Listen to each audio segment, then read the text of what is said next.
And we have Harvetta here. Hello, everyone. Welcome back to my channel, or welcome if you're new here. On Saturdays, we usually talk about Outschool if we have things to talk about, but we're usually here at 10:30 10:30 my time, 11:30 Eastern on Saturdays. Good morning, ladies. Morning. How are you today? Morning. Good. You? Doing well. Does anyone have classes today? No. I have 3 classes today. Wow, excellent. And Saturdays off for you, Kelly? Yes. I take Saturdays off from teaching. Yeah. Nice, nice. I don't have any today either. My classes have been mostly on Wednesday, Thursday, Fridays. I take Sundays and Tuesdays off.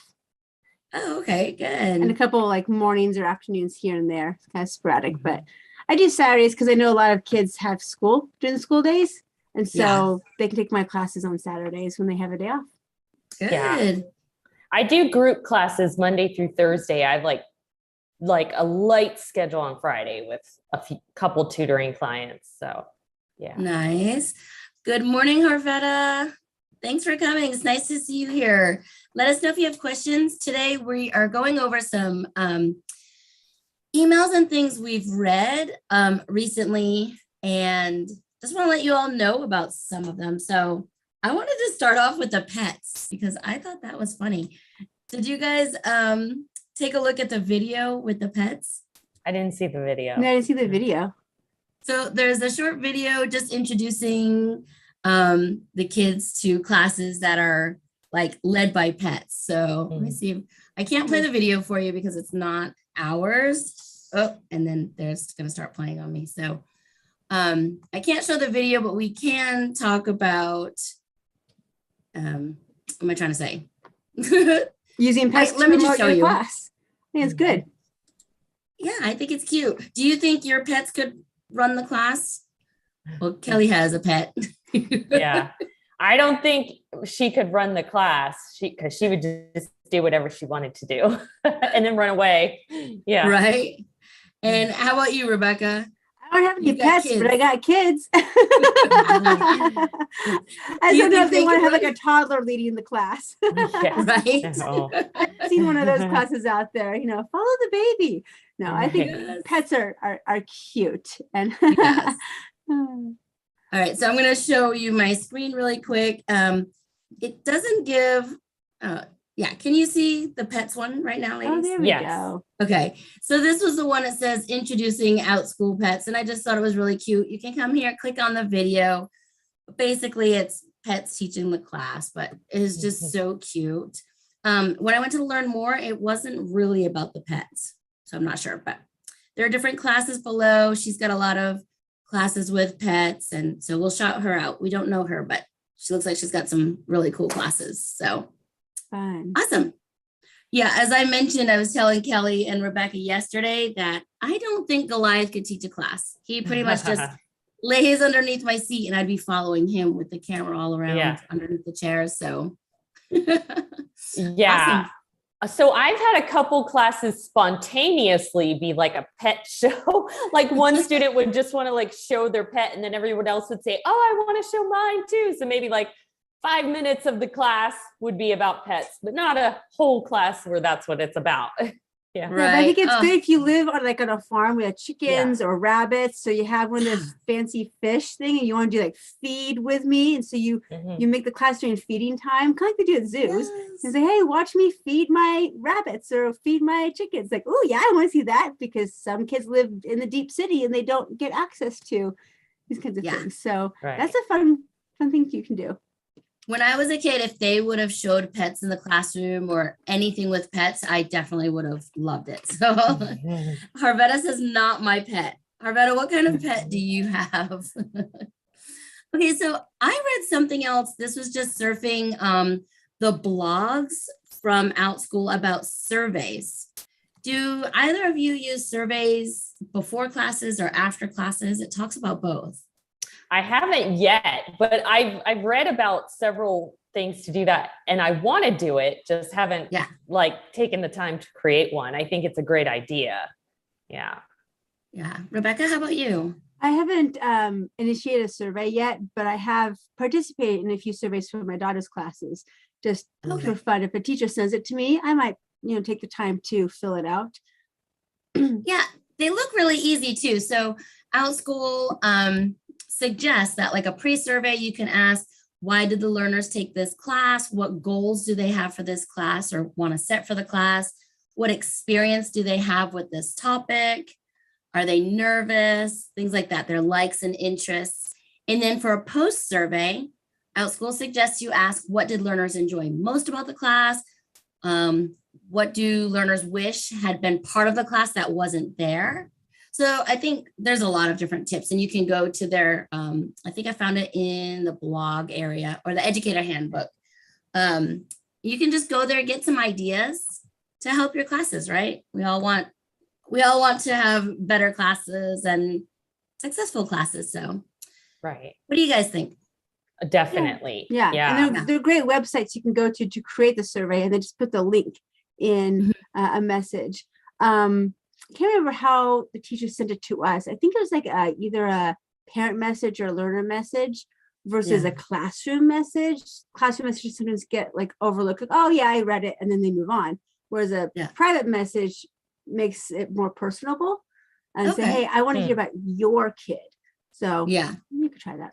Yeah. Also, one of the old letters from Outschool I read, a veteran teacher said one thing she asks is like, what would you add to the class or something like that helped her to be able to improve it.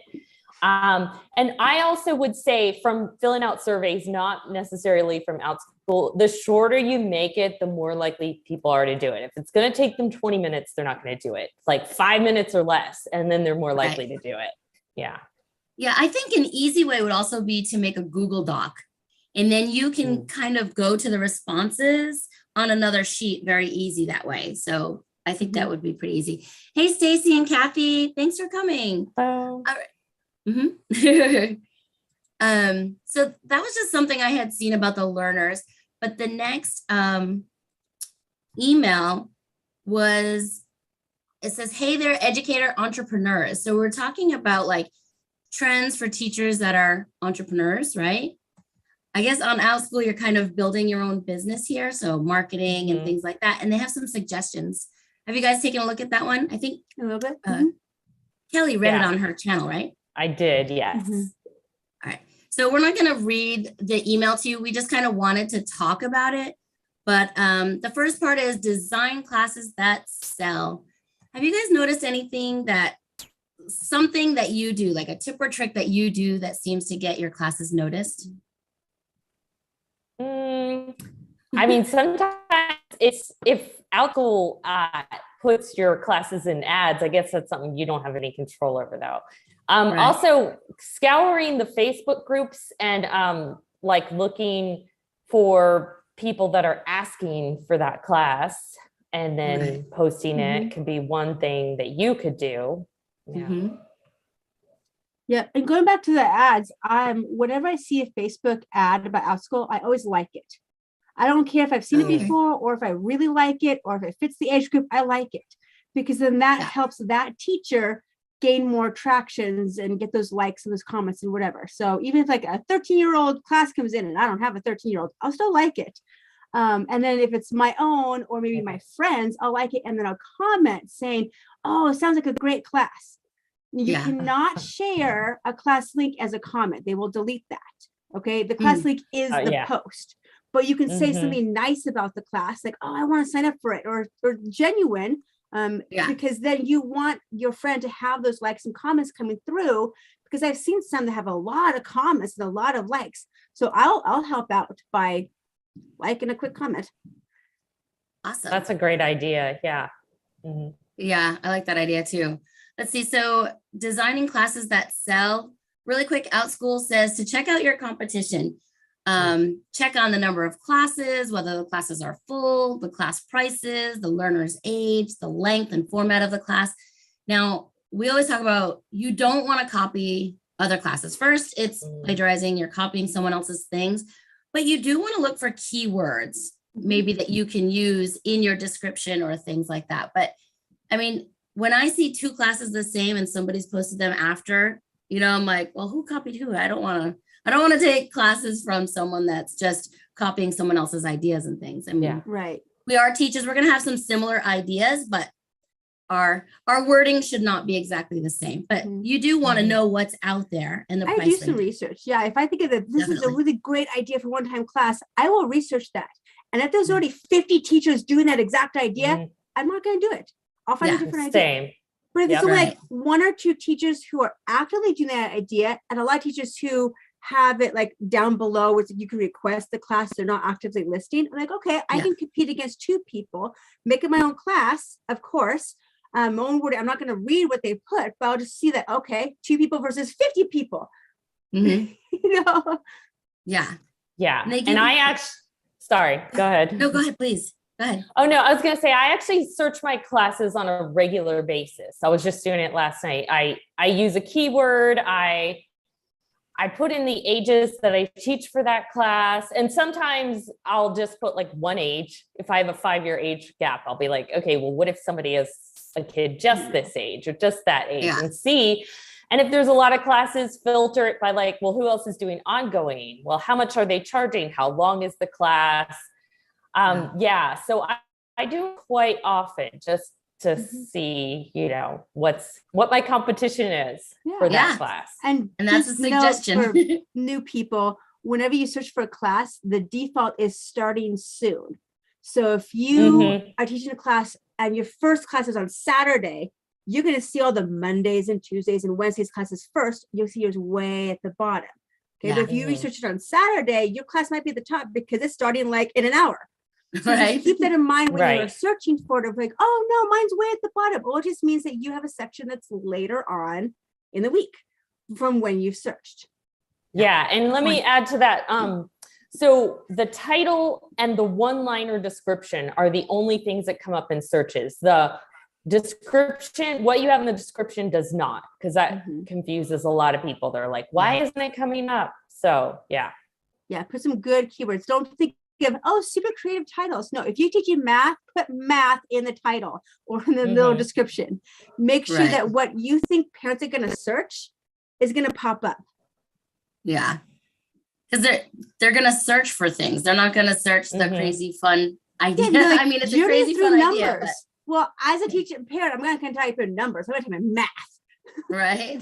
So you want to get those keywords, and you have to just kind of trial and error and see what works. And sometimes go back and fix your title, fix your description to figure out what could work. And you can have different words in your title and your description to hit them both. Like you could put STEM in one place and then STEAM in the other, and you can list out science, math, art. You can make it so that those words are going to pop up in searches. Yeah. No, go ahead, Casey. Go ahead. It's okay. I was kind of moving, well, not really moving off of that, but I thought it was interesting that, they have the list that educators can check on to see what's trending. And they're on March 18th, 46% of families were searching for cooking classes for ages 8 to 10. So go to those. What is that place called?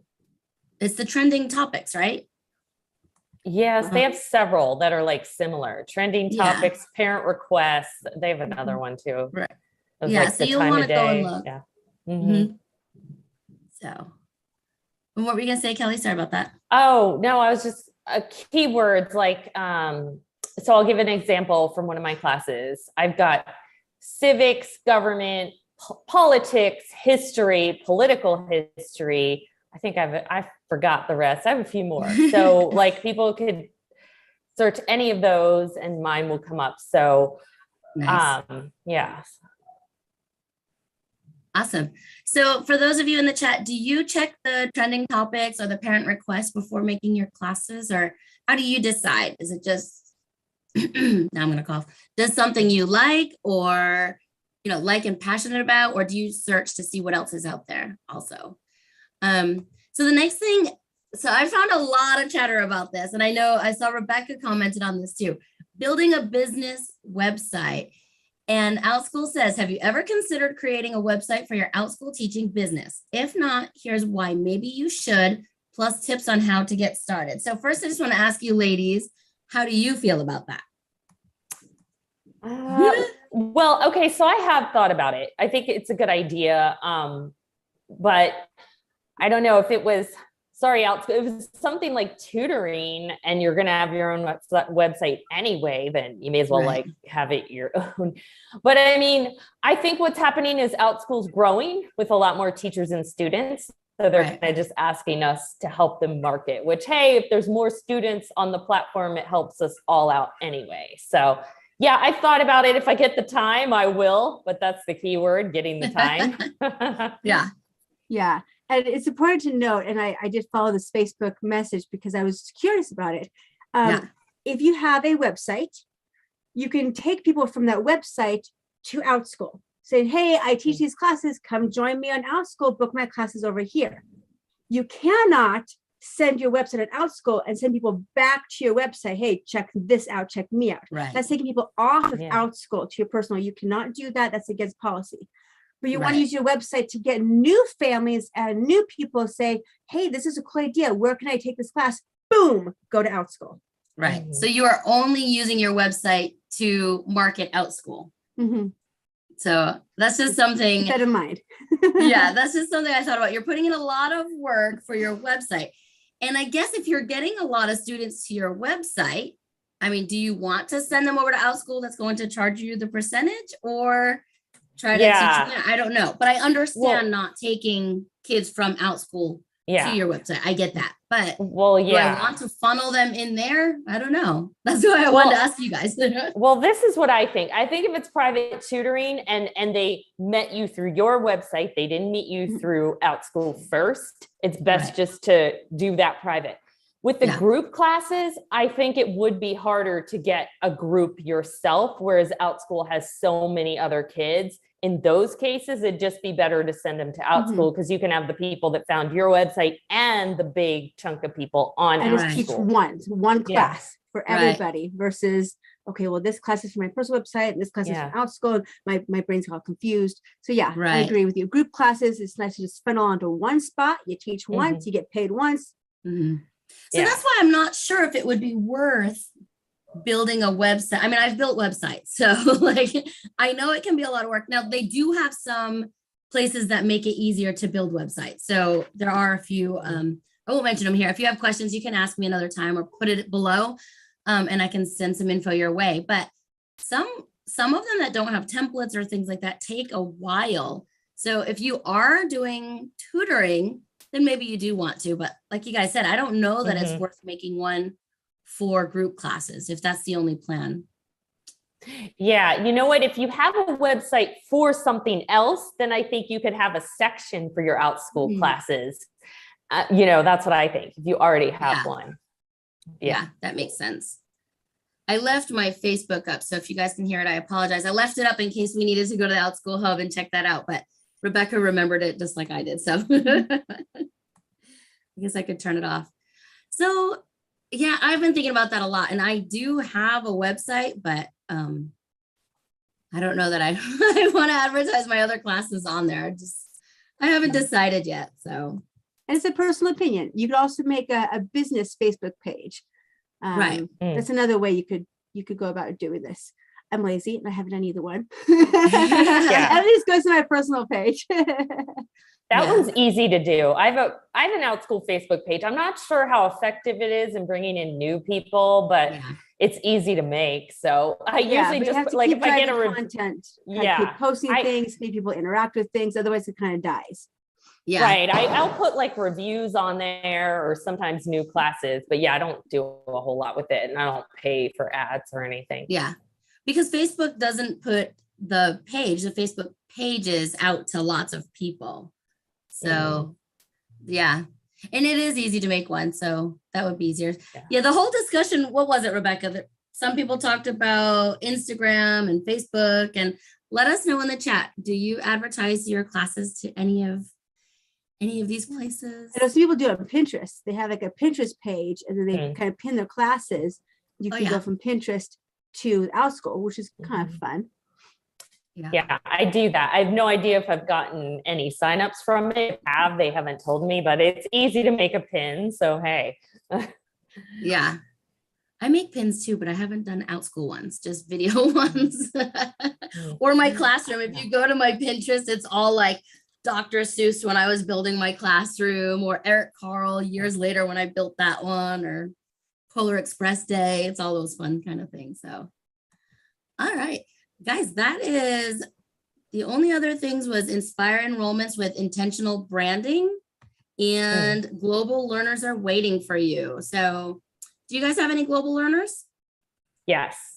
I do one-on-one ESL, but just recently I opened a book club at 7 a.m. and this coming up week will only be like the third week, and I've got 3 learners. Fun.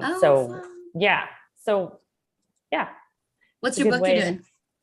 Oh, it's the Dire Wimpy Kid Book Club. I had 2 during the day. I was like, let's try one at a time I can get other learners. Yeah. Yeah. Super cute. How about you, Rebecca? Do you know if you have any? I did for a while, a couple of years ago when we were in the midst of COVID, and I had some more evening classes or late afternoon classes. But the times I'm teaching now, nap times for my daughter, are more conducive for the continental United States students. But if I could ever fit into my schedule to teach early in the morning or in the afternoon, then yeah, that could work. Yeah. For those of you that don't know, Rebecca is having baby number 3, and she does give tips and tricks about teaching with a baby, with a newborn, being pregnant. Do you have one of those videos on your channel? An older one when I was talking about being pregnant with number 2, but I'm going to try to make a new one now, talking about my journey with this one. My oldest is almost 6, and then I've got a 2.5-year-old and then a baby on the way. So I've been learning to teach with littles for the last, 6 years, really. I started when my oldest was 5 months old. So teaching with littles. I've been there. I know the struggle. I know how you have to kind of arrange your schedule and but what works for me may not work for you, and vice versa. We have to find our own groove. You're a rock star. I just have a puppy at home. And Kelly, now you're at the stage where you are mom's taxi with kids, right? Sports and everything. So you have a pretty good schedule as well. Yes. Yeah, that takes up a lot of time. So, but sometimes I'll do prep work when I'm waiting and stuff. So yeah. All right. So the very last topic is branding. And do either of you have like your own brand, like your own colors and name, things like that? I put my picture on the thumbnail, and I think that's a way to brand, because right away people can recognize, oh, that's the teacher I remember. I already took a class with her. So yeah, I started to do that too. Put my picture on it. Last year I had a generic, like a rainbowish picture for my rainbow science experiments. Well, this year I branched out to not just rainbow stuff. I branched out to other science experiments. And so like, you know what? I have got all these pictures of past science experiments that I've done with these kids. Let's make a collage so that the parents can see what we actually make together, and then put my picture on it. And I have gained a few learners that way because I've made more of a class specific, here's some examples picture. Nice. So they also talk about making your own logo, and like we mentioned, images. So branding is just a way for if somebody sees a thumbnail pop up, it is you. Like they know that is Teacher Rebecca. They know that is Teacher Kelly just by looking at the thumbnail. So if you are effective in branding, then they know who you are just by it popping up. But I would suggest making a different thumbnail for every class. I've seen one teacher where all 20 of her classes have the exact same thumbnail. Yeah. Like it's exactly the same. No, you do one for math, you do one for reading, you do one for writing. Make it a little bit different so the parents know what class they're actually signing up for, because some parents are visual. They need to see that picture. They're not going to read all the little words in the title. So have something similar, but then change, like if you're holding a sign, put something different in that sign for every class. Yeah, that's a good you can point. have it similar, but don't make them all identical. That doesn't work.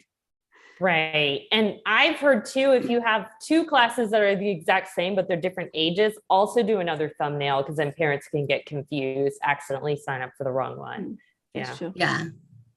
Awesome tips, ladies. Thanks. Anything else we need to hit before we leave today? don't think so. I can't think of anything.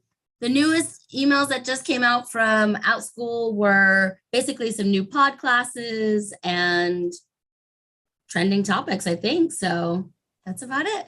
All right, guys, check out Teacher Kelly Tag on Tuesdays. She gives us the news, and sometimes Rebecca fills in for her. But check out both their channels. Their links are below. If you need teacher help getting started, check out their links. And if you have a child taking classes, you want to check out those links below so that you can get $20 off of your class too. So, all right, guys, thanks for coming. I'll see you guys next week. Well, Okay, I'll see you bye. guys before.